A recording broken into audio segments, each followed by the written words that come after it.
అబ్బో ఇక్కడ కేజీ చీరలు కొంటే అర కేజీ చీరలు ఫ్రీ అంట. మంగళ్య షాపింగ్ మాల్ కేజీల్లో సేల్, టన్నుల్లో ఆనందం. అబద్ధాలతో చంద్రబాబు పాలన కొనసాగుతోంది అన్నారు వైసీపీ నేత శ్రీకాంత్ రెడ్డి. రాష్ట్రానికి 23 లక్షల కోట్ల పెట్టుబడులు వస్తున్నాయన్న ప్రచారంలో నిజం లేదన్నారు.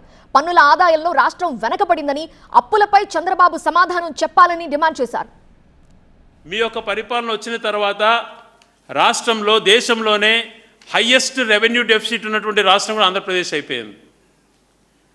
దాదాపుగా సంవత్సరం క్రితమే 61,000 కోట్ల పైగా రెవెన్యూ డెఫిసిట్ ఉన్నటువంటి రాష్ట్రం ఈ దేశంలో ఏదీ లేదు.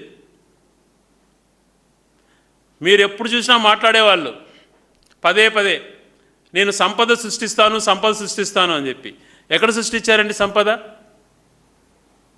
మరి ఇంకొక రకంగా చూస్తే ట్యాక్స్ రెవెన్యూస్ చూస్తే కేవలం 1.97% ఉంది. ఇంత ఘోరం ఎక్కడా లేదు.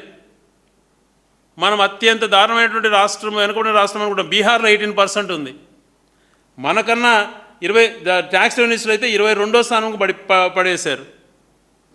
దాంట్లో కూడా దేశంలో హయ్యెస్ట్ రెవెన్యూ డెఫిసిట్ ఉంటే ట్యాక్స్ రెవెన్యూస్లో 22వ స్థానం. మనకన్నా వెనకలు ఉండేది చిన్న చిన్న రాష్ట్రాలు, సిక్కిము, మేఘాలయ, ఇటువంటి రాష్ట్రాలు ఉన్నాయి.